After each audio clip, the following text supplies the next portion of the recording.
Hello, friends. This is Dave Hurwitz, executive editor at ClassicsToday.com, here with random reviews from the Overflow room. Yeah, baby.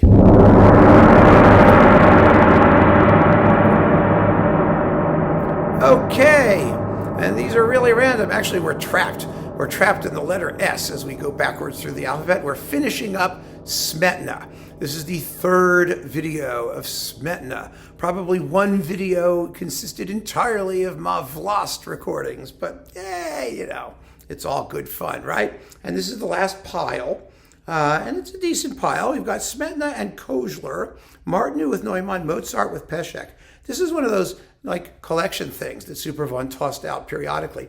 The reason I have this is because you've got Smetana's Triumphal Symphony, the Festive Symphony, which never gets played because it was written for some sort of the anniversary of the emperor of somebody in Vienna, and it uses the Austrian national anthem, which is Haydn's thing. I think that's what that is, isn't it? And so it doesn't get played, but it's 33 minutes long. It's a lovely, vivacious, delicious, occasional symphony. And it should be played more. It really should. There's nothing wrong with it. It's really quite charming. And you also have here Mozart's Symphonia Concertante in E flat, the one that's really not by Mozart. It's for woodwinds, and things, woodwinds and oboe and other things like that. And then we've got Martinu's Oboe Concerto, which is delicious. It's really a lovely little program here. And so when was it from? 1994, 92, somewhere in there. I mean, it's a really good sound, and it's cool. Yeah. It was produced by Ivan Rummel. I knew him. Nice guy. Okay. Dalibor, again, Smetana's sort of heroic Beethovenian modeled heroic opera, heroic tragic opera. You've got Vladislav, the king, and Dalibor, he's a knight, and a commander of the castle guard, and a jailer. Get it? Jailer, Fidelia, jailer. And Milada, sister of the burgrave of Ploskovice, and Yitka, village maiden on Dalibor's estate, and a judge, and people, and mercenaries, and happy peasants, and all the usual things you get. This one is with Yaroslav Krumboltz. This is an earlier recording from, what was the date? Doesn't even tell me on the back here. Well, you think I'm going to find out? Well, no, not interested. The cast is Jindřich Willem Přibol. He's like a famous Czech tenor, very famous Czech tenor. Czech tenors are kind of like English tenors. They have sort of high, reedy voices, and they are an acquired taste. But this guy is really good, Přibol. He really is a good singer. And Yaroslav Horacek and Antonin Schwartz. His name is Schwartz. Okay, black. That's what that means. And we've got Smetana, my Vlasts with Harnoncourt and the Vienna Phil. This is really good, surprisingly good. And it says, with Smetana's most famous composition, the Moldau, in case you didn't know what it was. That's so nice of them, isn't it? This is on RCA. It's 2 CDs. The tempos aren't particularly slow or anything, but it's spread out over 2 CDs, and it's really, really good. It really is one of, Harnoncourt was really good at this Slavic stuff. I mean, like so many Central Europeans, it kind of got their juices going when they got sick of Beethoven and Mozart and those people, And then we've got, Smetana, my Vlasts with Neumann and the Gewandhaus, and a bunch of Slavonic dances as a filler. So this is fun to have. This is, Neumann was conductor of the Leipzig Gewandhaus. He did some Mahler symphonies and a few other things, and some Czech music, and a really good Slavonic dances for Teldec. Maybe you remember that? Or was it for Teldec? Well, it was on Teldec. Was it with the Gewandhaus or the Czech Phil? I don't even remember. But he was in Leipzig. Let's put it that way. And so we have this with the Leipzig Gewandhaus back in the day, and when it was very, very communist. And we've got my Vlasts with the Royal Liverpool and Peszek. Well, okay. We already talked about this because I have it as a single, but then it got reissued at mid-price as a twofer, coupled with Dvorak, My Home, the Czech Suite, and the Fourth Symphony. And it's really a great Fourth Symphony. The Dvorak stuff is wonderful, and I already have the Smetana stuff, but I keep it there for safekeeping. And then we've got the opera, The Devil's Wall. Yeah, The Devil's Wall, which is Chertova stena. A wall is a stena in Czech. Yes, this is, see, there's the Devil's Wall. It's a pile of rocks, actually. And they call it the Devil's Wall. And it's a comic romantic opera full of, the usual comic romantic things. People in love with other people and mistaking their stuff and not knowing who's doing what. And it all works out in the end.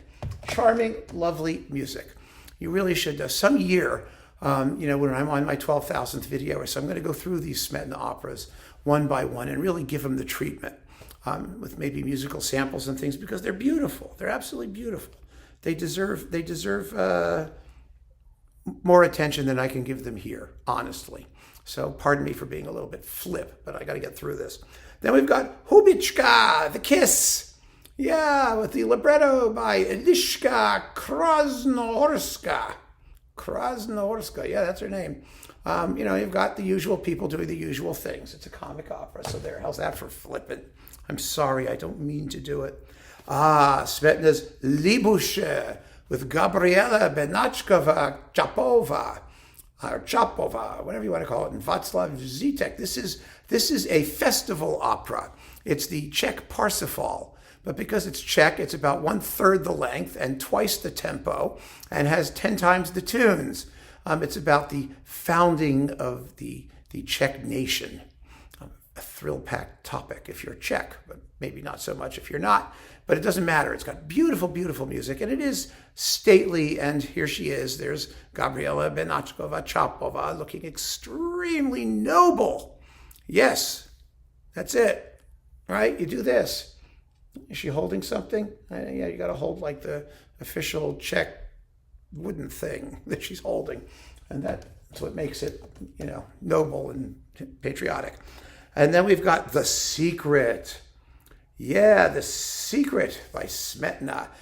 One of his later operas, I think, The Secret, and Viola, which is only a tiny fragment of. He died before he could complete it. But this one is a comic opera in 3 acts as well. And it's about a secret. The secret is, who knows what the secret is? I used to know what the secret was, but I know the music, but I don't remember the stories of half of these things, because these comic operas are basically all the same. They're either some old geezer wants some young girl and they somehow, trick him into giving up. He's usually a rich old geezer. Or you've got a couple peasants who are in love with each other and their parents object. Or you've got, they're in love with each other, their parents are for it, but they don't want their parents to be for it because they don't like their parents. So they don't. Or there's a love triangle. Someone loves somebody who thinks they love somebody else, and somebody has a secret. That may be this one. And they send a letter, and there's a thing, and they get all mixed up, and there's a lot of misunderstanding. It all gets cleared up at the end. That's the story, right? We clear on that? Then we've got Vlasts. Oh, look at that. With Antony Witt in the Polish National Radio Symphony Orchestra. Antony Witt is such a fine conductor. And this is a lovely, lovely performance of Vlasts. It is. It's first rate. Nothing wrong with it at all. Yes, and this wonderful Jeffrey Simon disc on Chandos, where you have the Bard and Bride overture and dances, but the important thing is you've got the George Sell orchestration of the string quartet, the first string quartet, From My Life, in beautiful sound. Now, Sell recorded it in mono, and that's coupled with his Dvorak Symphonies 7, 8, and 9 on Sony, so that's over that way in Dvorak. We'll get to the Sell version of his version of the Smetana Quartet, but this is a beautiful performance with the London Symphony, again with Jeffrey Simon on Chandos. It's really beautiful. It's an early Chandos digital, actually, and it always sounded wonderful. Bohemian Rhapsody, not the one that you're thinking of. No. This is Vlasts and the Bard and Bride and a few Slavonic dances and the Slavonic Rhapsody No. 3, which is glorious, by the way. Influenced by Berlioz, of all people, and Enescu's Romanian Rhapsody No. 1. Now, these are with the Israel Phil and Istvan Kertész for tracks 1 through 9. Okay, so that's the Vltava, the Moldau, the Bard and Bride stuff, and the Slavonic dance stuff, and the rest of it is Detroit Symphony and Dorati, which we talked about in the Dorati box. So that was fun to get, because it's early Kertész. And last but not least, oh look, the Devil's Wall. I have 2 of them. Right? This is a different one from the other Devil's Wall, isn't it? Yeah, it is a different one, because this Devil's Wall is with, no, it's the same Devil's Wall. But this one has a nice little cardboard sleeve thing. I have 2 recordings of it. Oh my God. How that happened, I have no idea. All right, it's the Chalabala again. And from 1960. A very, very fine recording. It's in stereo of a delightful opera. And it's so delightful that I have 2 of them. Lucky me. Isn't that amazing? And now we are done with Smetana.